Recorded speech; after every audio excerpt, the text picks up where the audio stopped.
Welcome to the 6-8 Culture Podcast, an international community where we share stories of transformation and restoration from the inside out, based on justice, kindness, and humility. Come journey with us. I'm your host, Rob McKinley.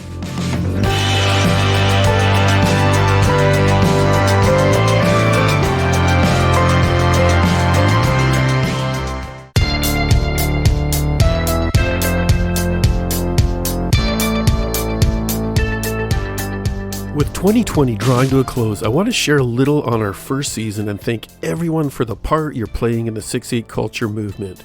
There are many thank yous. Thank you to Tina Tsai. This wouldn't have been possible without you. Thank you to the incredible guests who have shared your journeys in justice, kindness, and humility. And thank you to you, the listeners. We're growing in steady traction. And as of today, we just hit our 20th listening country. So thank you for being part of our family. We just launched a new website for all things 6-8 Culture Podcast. Please check it out at www.68culture.org. We'd love to hear from you. The 6-8 Culture Podcast launched on October 5th, 2020, and has just hit its 15th episode here in the last week of December. For most people, 2020 has been a challenging year to say the least. For me personally, I was blissfully learning in Ethiopia back in March, meeting with some of the most incredibly tenacious people and development organizations there are. Then COVID-19 country closures hit us. Global panic set in. My trip was cut short. I flew back to the west coast of Canada via Frankfurt, Germany, and Montreal. Frankfurt, one of the largest airports on the planet, was like a ghost town. I joined the masses in the ranks of the unemployed, and our world as we knew it had been turned upside down. But just as darkness encroaches on us more and more, our light becomes more and more apparent. And as the old adage says, when life gives you lemons, squirt someone in the eye. No, wait. When life gives you lemons, simply make lemonade. This is beyond a cliched mantra. There's a deeper truth. As we've heard from many of our Season 1 guests, there's a common theme of seeing blessing through suffering.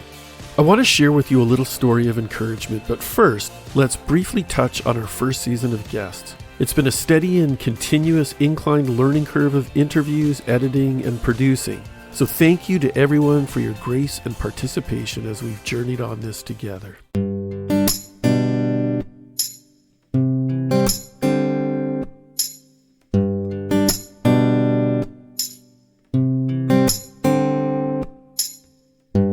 My first guest was the CEO of the Plastic Bank, David Katz. He shares compelling stories of the work the Plastic Bank is doing. They're second to none when it comes to the 1-2-3 punch of eradicating plastics from our oceans, championing social plastic, and empowering the desperately impoverished with income opportunities. More on them can be found at plasticbank.com. Our next guest was Brian McConaughey. Growing up in Northern Ireland, he faced personal learning challenges and living in a violent culture known as the Troubles at that time in Ireland. He was a forensic scientist with the RCMP, helped solve Canada's most notorious serial killer case of Robert Willie Pickton, as well as the international pedophile case of Christopher Swirlface Neal. He's the founder of Ratanak International, an NGO on the front lines of combating human trafficking and slavery in Cambodia.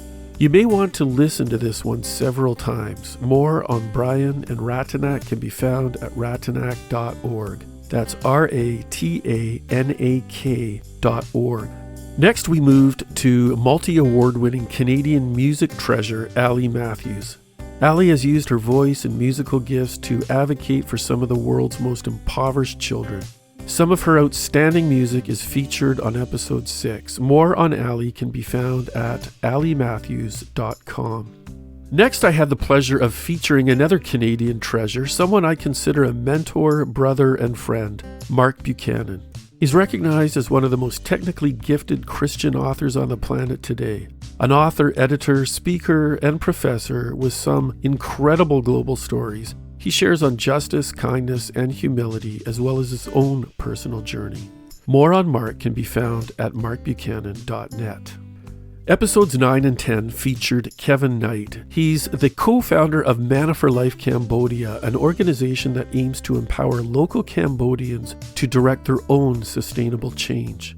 Kevin's is an incredible story of one man's journey from addiction in the downtown east side streets of Vancouver to establishing an NGO that empowers the far reaches of the poorest in Cambodia. More on Kevin and Manna for Life Cambodia can be found at mannaforlifecambodia.org. Canadian human rights advocate Jamie McIntosh joined us for episode 11. His CV is both deep and wide. His leadership has influenced many organizations for the better, including International Justice Mission, World Vision, Mercy Ships, and Compassion Canada. Jamie is also a poet. He shares some heart-touching stories from around the world in places such as Somalia, India, Haiti, and Bolivia. More on Jamie and Compassion Canada can be found at compassion.ca.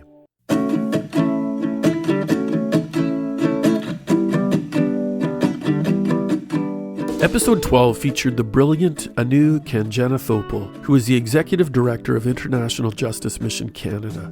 She shares from the heart of her growing up in India and her current work with IJM. Her efforts have helped emancipate tens of thousands of people from forced labor slavery.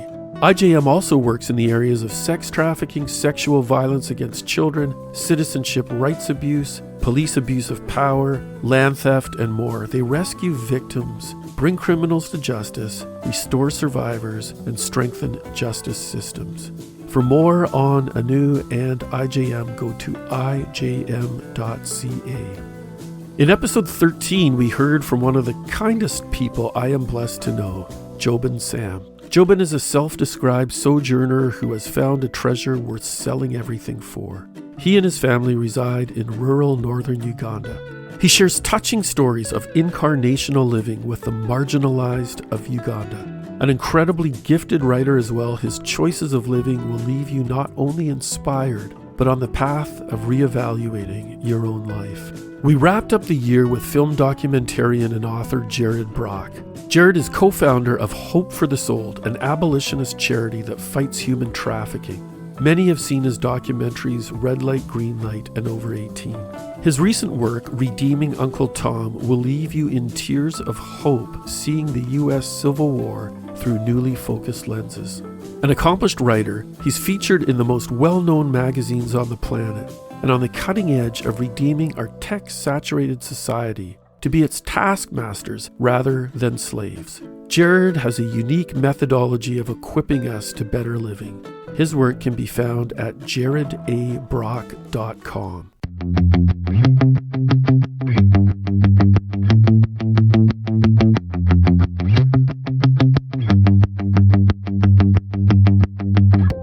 I want to leave you with a story, one of hope.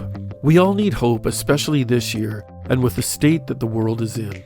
But we're also called to be the bearers of hope, even when we feel hopeless. The ironic thing is, when we offer hope to others, it grows strongest within us.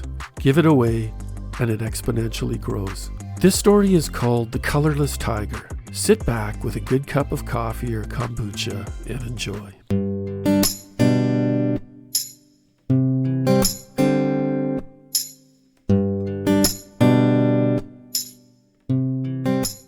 Once upon a time, there was a colorless tiger. He had only black and white stripes and some shades of gray. He was very sad. People would come from all over to look at him in the zoo and gawk at him.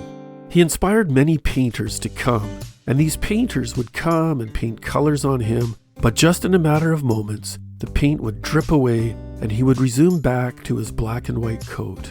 One day, a very famous and eccentric painter heard about him. He was renowned for his paintings in the sense that he had a paintbrush yet never used any canvas, paper, or even any paint.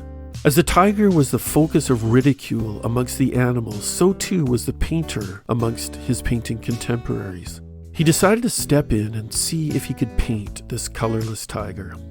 As he stepped into the cage, he slowly brushed the tiger, stroke by stroke, up and down his fur. Then he started whispering something into his ear, and as he was doing this, vibrant colors began appearing on the tiger. Everyone was amazed and bewildered and asked how these incredible colors were appearing on the tiger like this. He said, "My paintbrush paints life. It paints the good in life. I don't need paint to paint that." What he whispered in the tiger's ear was this: "In just a matter of days, you will soon be free. In just a matter of days, you will soon be free." The more he whispered this, the brighter and more vibrant the tiger's colors became. By the end of it all, the zoo authorities were so enamored by the change in the tiger, they opened the cage and let him free to wander around the forest again as he was meant to live. As he was meant to live.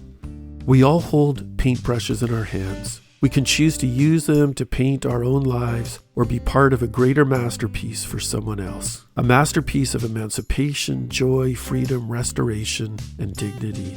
What the painter really did was he planted a seed of hope in the tiger. My hope is that in 2021, we find ourselves more resilient to adversity, and our focus is that of justice, kindness, and humility for all. When we find ourselves caught in a social media vortex of opinion or news saturation of the catastrophic, we simply turn. We turn it off and turn towards planting seeds of hope, inspiration, and equipping others for our world to become a more just, kind, and humble place. A reminder to check out the new 6/8 Culture website. I'm thrilled with it. You can listen directly, follow on the platform of your choice, view guest bios, 6/8 Culture history, ways to partner with us, voicemail feedback, contacting us, links, and much more. Again, that can be found at 68culture.org. That's 68culture.org. Neil Donald Walsh said the struggle ends when gratitude begins.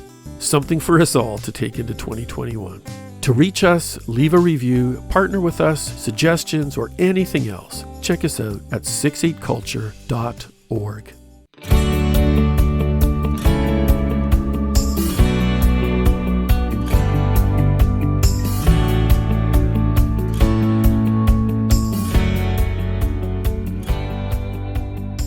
Thanks for sharing your time with the 6/8 Culture podcast, where we share stories of personal transformation that are making our world a more just, kind, and humble place. Join us for our next session of impacting stories with 6/8 Culture. This is Rob McKinley signing out with a reminder for us all to act justly, to be kind, and to walk humbly.